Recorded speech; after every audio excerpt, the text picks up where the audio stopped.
जय हिंद दोस्तों, मैं आपका दोस्त चंदन सिंह फिर से हाजिर एक बार नई वीडियो के साथ आपके अपने फेवरेट चैनल CS टेक्निकल पे। दोस्तों मेरे पास बहुत सारे कमेंट्स आ रहे हैं क्लास 1 से लेकर के 12 तक के एडमिशन को लेकर के, हर तरह के क्वेश्चंस आ रहे थे। तो ये सोचा क्यों ना एक सभी क्लासों को लेकर के एक वीडियो बनाऊँ और आप लोग के साथ शेयर करूँ ताकि सभी को पता चल जाए जो पेरेंट्स अपने बच्चे का एडमिशन क्लास 1 में कराना चाहते हैं और 2, 3, 4, 5, 6, 7, 8, 9, 10, 11, 12 जिसमें भी कराना चाहते हैं उन सबको सभी चीज़ें पता चल जाएगी। एडमिशन कब स्टार्ट होते हैं, कैसे होते हैं, कौन से मोड में होते हैं, ये सारी बातें आज की इस वीडियो में मैं आप लोगों के साथ शेयर करूंगा। और वीडियो के लास्ट में दोस्तों एक कह सकते हैं कि मतलब इम्पॉर्टेंट बात है जो कि आपको पता होनी चाहिए, वो मैं आपको एक बताऊंगा ताकि आप सब पेरेंट्स अगर अपने बच्चे का एडमिशन कराना चाहते हैं तो ये आपके लिए हेल्पफुल हो सकता है। तो वीडियो को पूरा देखें, स्किप ना करें। और चलिए शुरू करते हैं आज की इस वीडियो को। तो सबसे पहले बात करेंगे हम क्लास 1 में एडमिशन को लेकर के। देखिए क्लास 1 में एडमिशन जो होता है वो होता है ऑनलाइन मोड में। अब ऑनलाइन मोड की बात की तो मैं आपको बता दूं कि ऑनलाइन मोड में एडमिशन इस तरह से होता है कि क्लास 1 में एडमिशन के लिए केंद्रीय विद्यालय संगठन सबसे पहले एक नोटिस जारी करता है। नोटिस जारी करने के बाद उसमें डेट मेंशन करता है कि इतने तारीख से ऑनलाइन रजिस्ट्रेशन स्टार्ट होंगे और इतने तारीख तक चलेंगे। ये लगभग 15 से 20 दिनों तक ये रजिस्ट्रेशन चलते हैं और मोस्टली मैं आपको बताऊं तो ये फेब मिड से लेकर के मार्च तक चलते हैं। ये रजिस्ट्रेशन जो है ऑनलाइन मोड में रजिस्ट्रेशन चलते हैं। इसके बाद एक और बात बता दो कि ये जो ऑनलाइन फॉर्म भरा जाता है इसके लिए केंद्रीय विद्यालय संगठन कोई भी चार्ज नहीं करता है।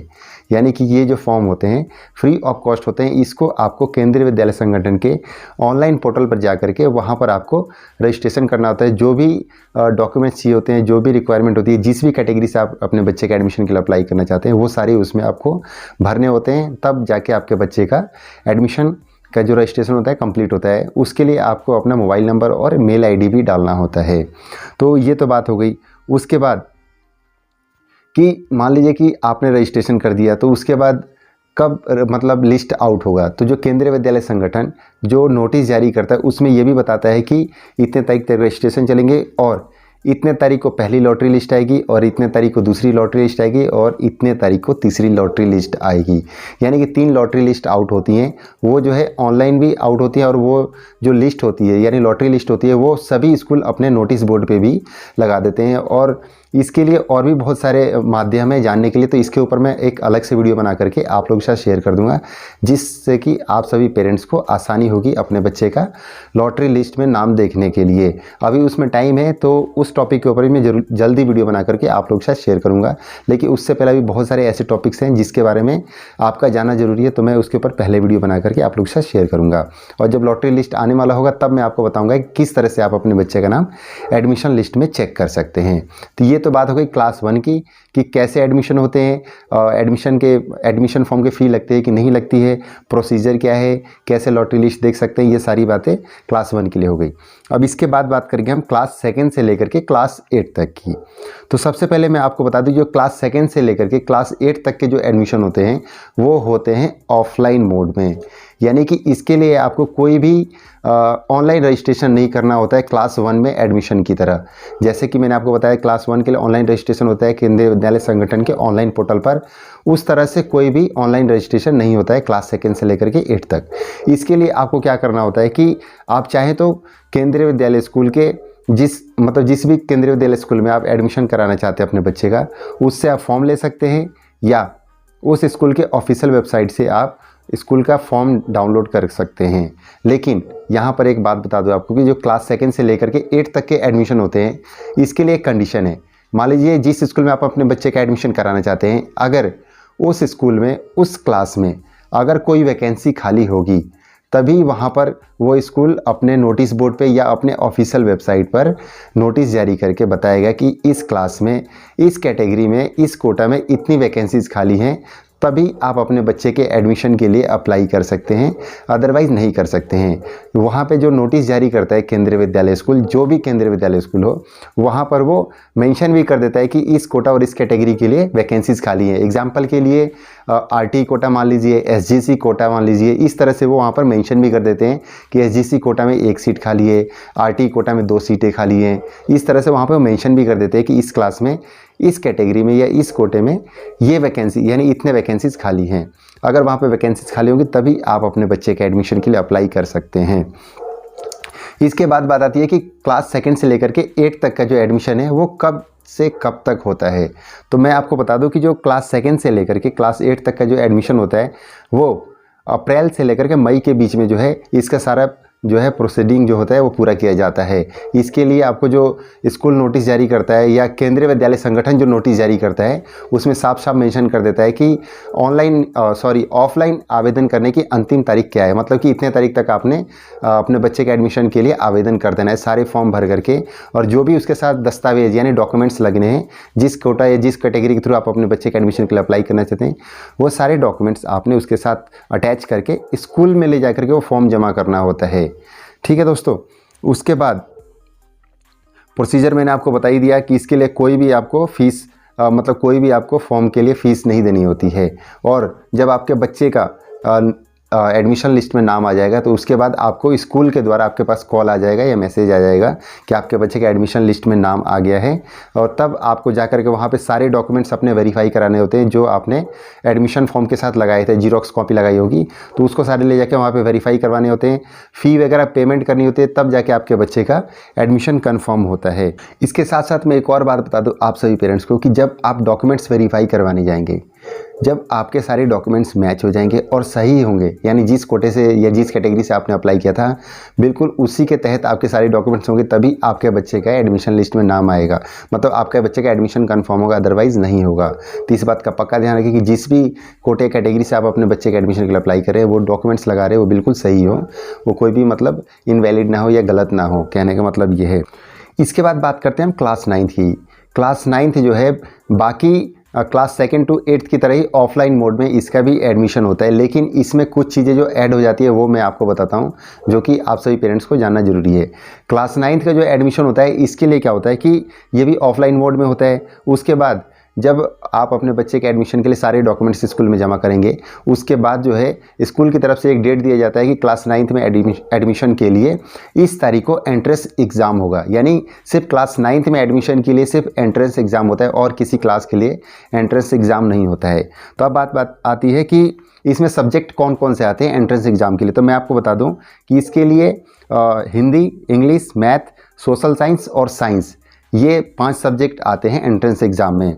इसके बाद और बता दूं आपको कि एडमिशन के टाइम पर जो मेरिट लिस्ट बनती है, मेरिट लिस्ट किसके अकॉर्डिंग बनती है कि जो जिस भी कोटे जिस भी कैटेगरी के थ्रू आपने अप्लाई किया, एक तो वो हो गया। उसके बाद जो आपका मेरिट जो मतलब ये एंट्रेंस एग्ज़ाम होता है इन सबको मिला करके फिर उसके बाद प्रायोरिटी बेस पर इसका जो होता है मेरिट लिस्ट बनती है। इसमें कोटा और कैटेगरी को भी बहुत प्रायोरिटी दी जाती है। एंट्रेंस एग्ज़ाम तो होता ही होता है, इसके साथ साथ कोटा और कैटेगरी को भी ध्यान में रखा जाता है, तभी ये मेरिट लिस्ट बन के तैयारी होती है। इसी तरह से क्लास 2nd से लेकर के 8th तक का भी same as it is priority base पर ही वहाँ पर सिलेक्शन होता है बच्चों का एडमिशन लिस्ट के लिए।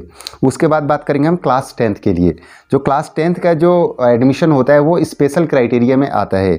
इसके लिए आपका कुछ क्राइटेरिया है एग्जाम्पल के लिए, जैसे कि सेम बोर्ड होना चाहिए, यानी क्लास 9th में बच्चे का जो बोर्ड जो है CBSE का ही होना चाहिए, तभी वो मतलब क्लास 10th के लिए एलिजिबल होगा एडमिशन के लिए। उसके अलावा एज का भी यहाँ पर क्राइटेरिया आ जाता है, मिनिमम 14 ईयर और मैक्सिमम 16 ईयर, इस बीच में बच्चे की एज होनी चाहिए तभी वो क्लास 10th में एडमिशन के लिए एलिजिबल होगा। इसके अलावा भी बहुत सारे क्राइटेरियाज़ हैं, इसके ऊपर मैं अलग से एक वीडियो बना करके आप लोग के साथ शेयर कर दूंगा। वैसे क्लास 10th में बहुत ही कम बच्चे एडमिशन लेते हैं, बस मैं आपको इतना बता देता हूँ। इसके बाद बात करते हैं हम क्लास 11th की। तो मैं आपको बता दूँ कि जो क्लास 11th का जो एडमिशन होते हैं और 12th के, इसके लिए केंद्रीय विद्यालय संगठन द्वारा एज का कोई भी क्राइटेरिया नहीं रखा गया है कि मिनिमम एज इतनी होनी चाहिए और मैक्सिमम इतनी होनी चाहिए। तो साफ सीधी बात हम बोलो कि एज का कोई यहाँ पर फैक्टर नहीं आएगा बच्चों के एडमिशन को लेकर के। लेकिन जो क्लास 11th के एडमिशन स्टार्ट होते हैं ये जो होते हैं CBSE का 10th का रिजल्ट आउट होने के बाद क्लास 11th में एडमिशन के लिए आगे की प्रक्रिया शुरू की जाती है। इसके लिए कुछ जो एडमिशन्स होते हैं इसके बारे में आपको बता दूं क्लास 11th के एडमिशन को लेकर के कि इसके लिए एक तो फ्रेश एडमिशन्स होते हैं और इसके एडमिशन के लिए स्टेट बोर्ड वाले, CBSE बोर्ड वाले, NIOS वाले, ये कोई भी बच्चा जिसने 10th क्लास पास किया है वो 11th में एडमिशन के लिए अप्लाई कर सकता है।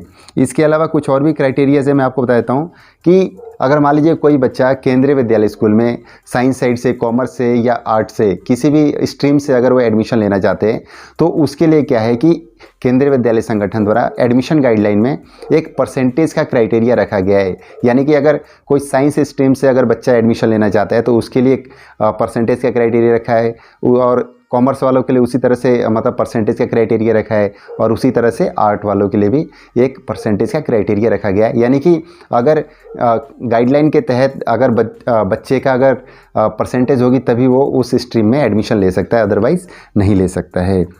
इसके साथ साथ आप सभी पेरेंट्स को एक और बात बता दूं मैं आपको कि जो केंद्रीय विद्यालय स्कूल में क्लास 11th में एडमिशन होते हैं उसके लिए केवी के स्टूडेंट्स को पहले प्रायोरिटी दी जाती है, चाहे वो सेम स्कूल के हों या किसी और स्कूल से आए हों, उनको पहले प्रायोरिटी दी जाती है। उसके बाद जो है नॉन केवी स्टूडेंट्स की मतलब प्रायोरिटी दिया जाता है, लेकिन फर्स्ट प्रायोरिटी जो होता है केवी स्टूडेंट्स को ही दिया जाता है, चाहे वो किसी भी केवी स्कूल से आया हो। उसके बाद बात करते हैं हम क्लास 12th में एडमिशन की। तो इसके लिए भी जो है बहुत सारे केंद्रीय विद्यालय संगठन ने क्राइटेरियाज बनाए हुए हैं। वैसे तो क्लास 12th में बहुत कम बच्चे एडमिशन लेते हैं क्योंकि 11th में एडमिशन होते हैं, उसके बाद 12th में बहुत रेयर चांस होते हैं कि एडमिशन्स होते हैं। अगर फिर भी बच्चा अगर 12th क्लास में एडमिशन लेना चाहते हैं तो उसके लिए कुछ क्राइटेरियाज हैं, उसमें से मैं कुछ आपको बता देता हूँ, बाकी मैं इसके ऊपर अलग से एक वीडियो बना करके आप लोग के साथ शेयर करूँगा। जैसे कि 11th में जो बच्चा CBSE से उसी को मतलब क्लास 12th में एडमिशन हो सकता है, मतलब कि सेम कोर्स का और सेम सब्जेक्ट का होना चाहिए। इसके साथ साथ मैं एक और बात बता दूं आपको कि क्लास 11th और 12th के बीच में जो है, मान लीजिए किसी बच्चे ने क्लास 11th पास किया है और 12th में एडमिशन ले रहा है, तो क्लास 11th और 12th के बीच में किसी एक साल का भी गैप नहीं होना चाहिए, यानी कि सेम ईयर में उसने अपने एडमिशन के लिए अप्लाई करना है। मान लीजिए कि इस साल अगर बच्चे ने क्लास 11th पास किया है तो इसी साल उसने क्लास 12th के लिए अप्लाई करना है, उसके बीच में कोई भी गैप नहीं आना चाहिए, 1 2 3 4 कोई भी गैप नहीं आना चाहिए, अदरवाइज़ वो क्लास 12th के लिए एलिजिबल नहीं होगा। तो दोस्तों ये कुछ जानकारियाँ थी क्लास फर्स्ट से लेकर क्लास 12th तक के एडमिशन को लेकर के। क्लास फर्स्ट का ऑनलाइन रजिस्ट्रेशन होता है, बाकी जो भी होते हैं ऑनलाइन मतलब एडमिशन होते हैं, और उसके बाद जो क्लास 2nd से लेकर के 12th तक का एडमिशन होते हैं वो ऑफलाइन मोड में होते हैं। उसके बाद जो मैंने वीडियो की स्टार्टिंग में बताया था कि लास्ट में वीडियो के बताऊंगा कुछ खास जो कि आप सभी पेरेंट्स के काम आ सकता है, तो मैं आपको बता दूं कि केंद्रीय विद्यालय स्कूल में जो एडमिशन के लिए जो लास्ट डेट होता है वो होता है 30 जून, यानी 30 जून तक केंद्रीय विद्यालय स्कूल में एडमिशन्स होते हैं। उसके बाद जो भी एडमिशन्स होते हैं उसके लिए स्पेशल मतलब जो डिप्टी कमिश्नर होते हैं केंद्रीय विद्यालय के उसके थ्रू ही होगा, अदरवाइज़ नहीं हो सकता किसी भी कंडीशन में। तो मैं आपको बता दूं कि 30 जून से पहले अगर कोई वैकेंसी केंद्रीय विद्यालय स्कूल में खाली होती है तो वहाँ पर केंद्रीय विद्यालय स्कूल नोटिस जारी करके बताता है कि इस क्लास के लिए वैकेंसी खाली हो रखी है, तो जो भी पेरेंट्स अपने बच्चे का एडमिशन कराना चाहते हैं वो अप्लाई कर सकते हैं। तो आप सब पेरेंट्स इस बात को ध्यान रखें कि अगर आपके बच्चे का इन केस अगर एडमिशन लिस्ट में नाम नहीं आ पाता है तो तब भी आप उस स्कूल की ऑफिशियल वेबसाइट को बीच बीच में चेक करते रहें, क्या पता आपको वहाँ पर नोटिस मिल जाएगी इस स्कूल में ये वैकेंसी खाली हो रखी है और आप अपने बच्चे के एडमिशन के लिए अप्लाई कर सकते हैं। तो यहाँ एक और बात बता दूँ कि वैकेंसी किस कंडीशन में मतलब खाली होती है। तो जैसा कि आप सब पेरेंट्स को पता होगी जो केंद्रीय विद्यालय स्कूल बनाए गए थे वो ट्रांसफरेबल जॉब वालों के लिए बनाए गए थे, यानी कि जिन बच्चों के पेरेंट्स का ट्रांसफ़र एक स्टेट से दूसरे स्टेट या इधर उधर कहीं भी होता रहता था, तो उन सब के लिए बनाया गया था केंद्रीय विद्यालय स्कूल। तो ऐसे में क्या होता है कि मान लीजिए किसी बच्चे के पेरेंट्स का अगर ट्रांसफ़र आ जाता है बीच में ही और वो वहाँ से टीसी लेकर के ट्रांसफ़र होकर चले जाते हैं तो वो सीट वहाँ पर खाली हो जाती है, तब वहाँ पर स्कूल जो है नोटिस जारी करके या अपने नोटिस बोर्ड पे नोटिस लगा करके बता देता है कि ये वैकेंसी खाली हो रखी है। जो भी पेरेंट्स इच्छुक हों एडमिशन के लिए तो वो अपने बच्चे के एडमिशन के लिए अप्लाई कर सकते हैं। तो ये बहुत ही एक महत्वपूर्ण बात थी जो कि मेरे ख्याल से आप सब पेरेंट्स को जानना जरूरी था, इसलिए मैंने आप सबको बताया। दोस्तों मैं उम्मीद करता हूँ कि ये वीडियो आपको पसंद आई होगी। क्लास 1 से लेकर के 12th तक की मैंने पूरी जानकारी देने की कोशिश की है। फिर भी आपको लगता है किसी बात की जानकारी चाहिए तो आप मुझे कमेंट करके बता सकते हैं। अगर आप चाहते हैं किसी और टॉपिक के ऊपर मतलब आपको जानकारी चाहिए तो मैं उसके ऊपर स्टडी करके आपके लिए वीडियो बना करके आप लोगों के साथ शेयर कर दूंगा, लेकिन आप मुझे कमेंट बॉक्स में बताएंगे तभी मैं उसके ऊपर वीडियो बनाऊंगा, अदरवाइज़ नहीं बना सकता। तो दोस्तों आज के लिए बस इतना ही। अगर वीडियो अच्छी लगी तो इसको लाइक करें, शेयर करें, ज़्यादा से ज़्यादा लोगों के पास पहुंचाएं ताकि जो पेरेंट्स अपने बच्चे का एडमिशन कराने के इच्छुक हों केंद्रीय विद्यालय स्कूल में तो इस वीडियो के माध्यम से उन सब की हेल्प हो सके। तो दोस्तों आज के लिए बस इतना ही। जाते जाते अगर आप मेरे चैनल पर नए हैं तो चैनल को सब्सक्राइब कर लें ताकि और नई नई वीडियोज़ आपको केंद्रीय विद्यालय में एडमिशन को लेकर के मिल सकें। तो दोस्तों आज के लिए बस इतना ही। तब तक के लिए थैंक यू, बाय बाय, जय हिंद, जय भारत।